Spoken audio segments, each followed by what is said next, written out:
Hi, welcome back. So the stuff over the last little while has been all drips and drabs. I spend more time standing here looking at it, trying to figure out what I'm trying to do, than actually getting anything done. But this is just a bit of an update really on what I've got done in the last while. I think there'll be yeah, I said I'd probably wrap it up after this video, but there's probably another one really by the time I get everything done, and then I'll just do a final one of it out, driving about, etc. So this is what we've got done in the last while anyway. What they said was going to be the last video, and the fencer has been turned off for the winter. So I'm just working away on the exhaust today. That's my stainless steel box that came. Unfortunately I don't have more stainless steel piping, so the rest is just mild steel, but that's what I've made up. That pipe there actually is stainless, but the end isn't. So what I'm going to do now is give this a coat of VHT paint, not the silencer, just the rest of the pipework. And I actually intend on wrapping this in a fiberglass manifold tape after I did have a roll. I had to use it up for something the other day, so I'm not sure I have enough to completely wrap that, but I can wrap it afterwards anyway quite easily. Just it looks good and protects that really hot section of piping as well.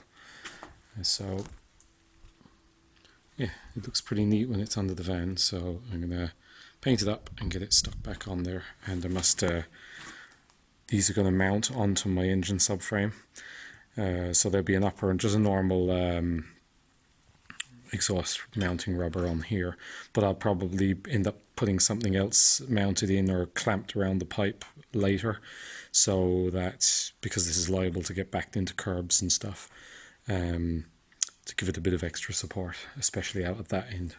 This is supported here and supported here, and at the very least has the pipe to hold it up if nothing else. So yeah, I'll carry on now.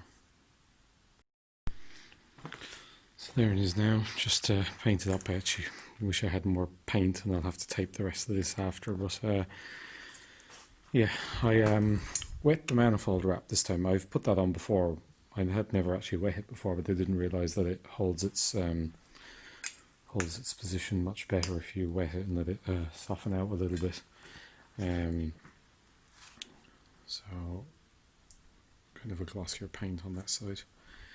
So I'm going to stick it back on. I'm looking forward to seeing how it sounds. I actually enjoyed making that.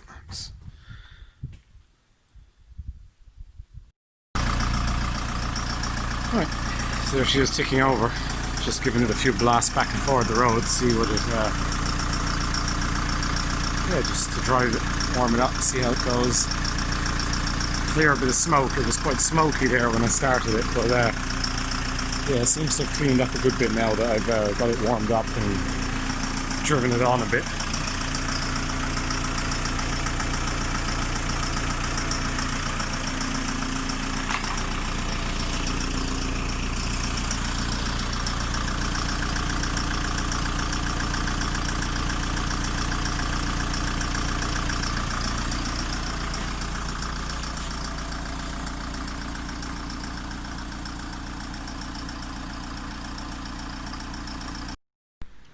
Now the time has come to get these vents done.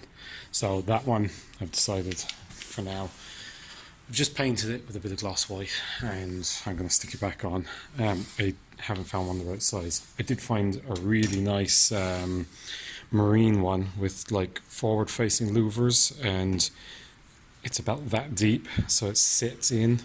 Outside is flush, and then there's big stainless kind of angular louvers there, which are really nice, but they're €55 each. So maybe at a later date they'd look real nice.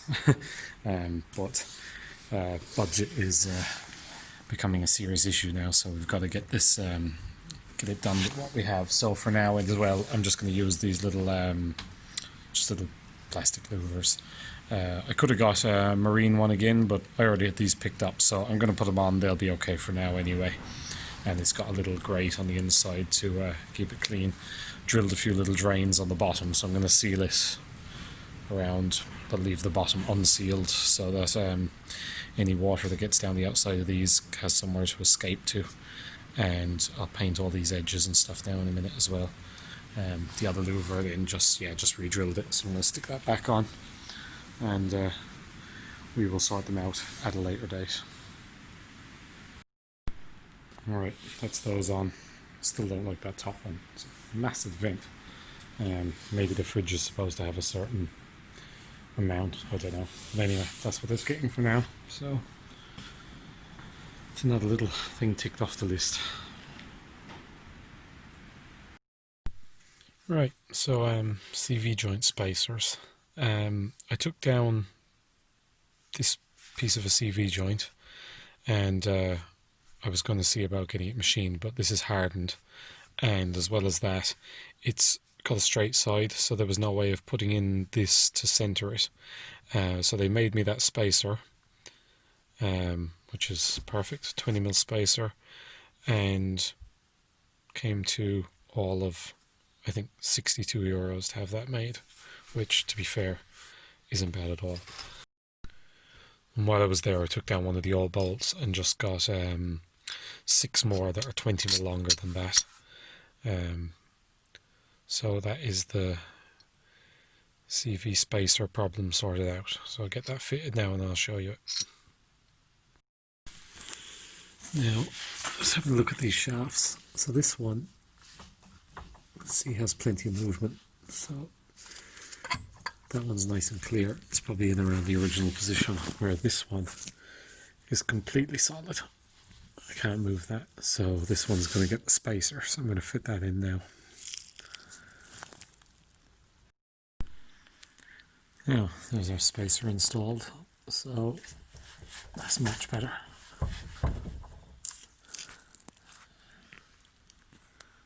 Yeah, so I'm going to give that a try out there in a minute. I just want to secure up a few other things. That boost pipe comes down there for the intercooler, and I just want to make a bracket for it so it's not shaking around, and I also want to make a bracket to support this hydraulic clutch line. So I'll do those while I'm under here. Right, so we're in and out and moving it around and all that stuff, just wrapping up loads of various bits and pieces, but I think there's enough there. I'm going to go through a bit of it with you again, and we might have another video out of it. So now inside, what I've been doing is I have bored the floor for, you can't see that one, for the table mount. That one has to come up again, obviously, to put the lino in or whatever we're going to put in here. I've carpeted around here and up the sides, and just trimmed that with a bit of a PVC angle, and I'm going to make some little lids and cover them with that carpet as well. That carpet, I bought it to do a boat, and I ordered the wrong amount, so I had loads of extra, so we've just used that for there, and the same for the inside of this door. It's quite a nice colour. We might actually do some of these other panels in it eventually, but with that I had to make a new piece of timber for there as well, because the old hardboard one, when we went to get the van, it was folding in half and catching on there, and it was broken in half. So, but I had it there as a template, so just got a bit of 6mm plywood, made a new one, sprayed glue onto it, and finished it with that van lining carpet. It's quite forgiving, that stuff. Now, as for the other bits and pieces in here, I have done that section along here, just a piece of ply and some trims. I'm not doing anything that fancy yet. It's not even that great a plywood, but it'll varnish up nice enough for the time being. The worktops I've put back in. As you can see, they're not great. They're all kind of yeah, they're a bit warped and stuff, but I haven't figured out what I want to replace them with yet. But again, it's all just about getting it up and going, so I had to replace that piece of stuff along the back there. That's actually a piece of oak. So got that done and had to make a bracket because I fitted these LED lights instead.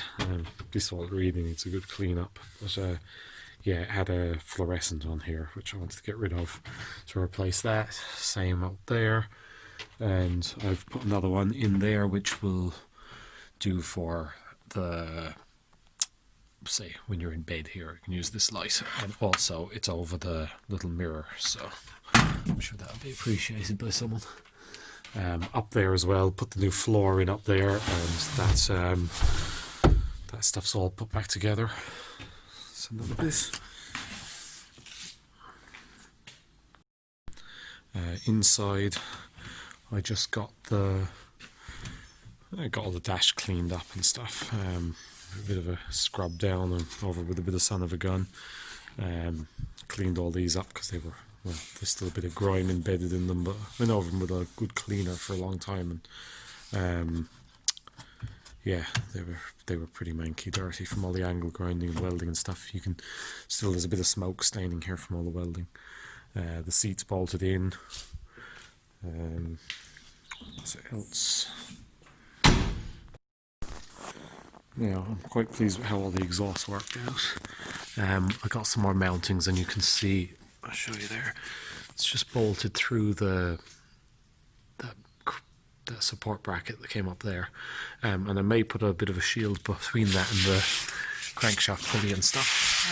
Under here I just secured that to a little bracket that's sticking out there. What else? Oh, I made a bracket for the clutch piping there, just a little angle bracket bolted into the gearbox to secure it. And that's that lever that I had to alter on the wastegate. So it used to go on this side, and I made a little bracket, just welded it on so that it was the other way. So now it's push instead of pull.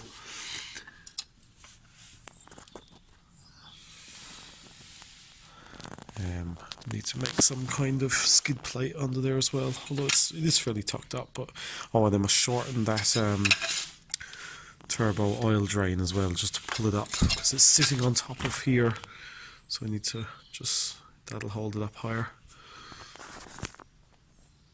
Another thing I'm waiting for is that a polyurethane bush to go in that gearbox mount, because you can see I knew it was fairly shook and would need changing anyway, but I put it back in just to get it all mounted, and as you can see it has fairly rapidly failed and jumped over to one side.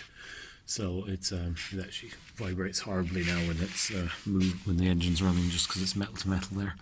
So polyurethane bush coming for that. Now under here there's still wiring stuff going on, so I've been trying to work out the bypass for the brake switch and the clutch switch. So at the moment I have wired in a relay which is attached to the brake lights. So as soon as the brake lights come on, that is grounding the F47 on the ECU. That's pin 20, I think, and the same power is going to the F brake switch, which is pin 44. Now the way I set that up to see would it make an improvement is it's just getting a positive straight to the F brake, but the F brake, I believe, should be earthed when it's not positive. So what I need is a 5-pin relay to make that up, because this one, this is just a 4-pin. This is fine for what it needs, but I need another one, so there'll be 3 relays there all together. And I think that will sort a few problems, because the tick over was coming up after you'd driven it at all. So that was, this seems to bring that back down, but I'm still not entirely happy with everything on it. But power-wise and everything, the van seems good. I don't think it's in limp mode or anything, and I also need to put an engine light of some form somewhere. The other thing I'm trying to do is get gauges working, so I bought senders. Now, the senders I bought were, I didn't know which one I needed. So this sender on this was actually had oil coming out through it anyway, the old oil pressure sender. So I bought one that's normally grounded and one that's normally open circuit to see. They're only like £3 each or something. So I just bought both and figured out which one I needed. So I think it was the blue one I needed in the end. I think this is a grey one. So the grey ones are, I can't remember if they grounded all the time or not, and then when the oil pressure comes on it changes, but the other one does the opposite anyway. I think it is if this is the grey one, it's the blue one that works. Yeah. So I replaced that, and now I have an oil light. I also have a battery light, and the temperature gauge was bugging me, but I've bought this one, which again is it's open when it's cold, and as it warms up, it becomes a ground, a varying ground. So that will work the original gauge. I warmed up this sender yesterday and just hooked it to that wire from the original plug, and my temperature gauge worked. So the only problem I have now is that this is the wrong thread for the little thing on the back of the head on this, so I've got to figure out what I'm going to do with that, whether I buy another one of those little manifolds for the head or not, or tap it out or something, because there's 3 senders in this one, and none of them do anything for me. They're all just grounds. So yeah, that's good, because that means I have oil light, battery light and temperature gauge up there, which will be great without having to install any extra gauges. So that's on the to-do list.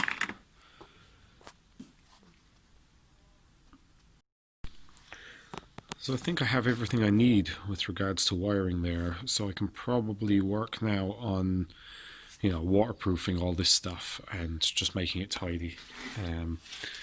Everything else seems okay. The van is actually driving okay.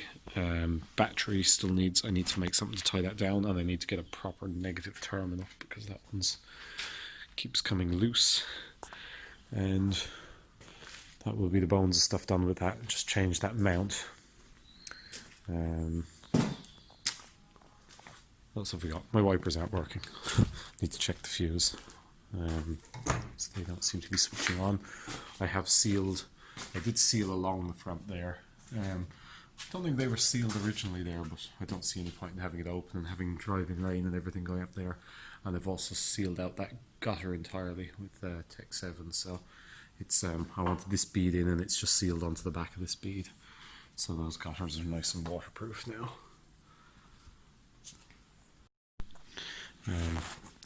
Down here I've got this is what I'm just doing with the little doors and stuff.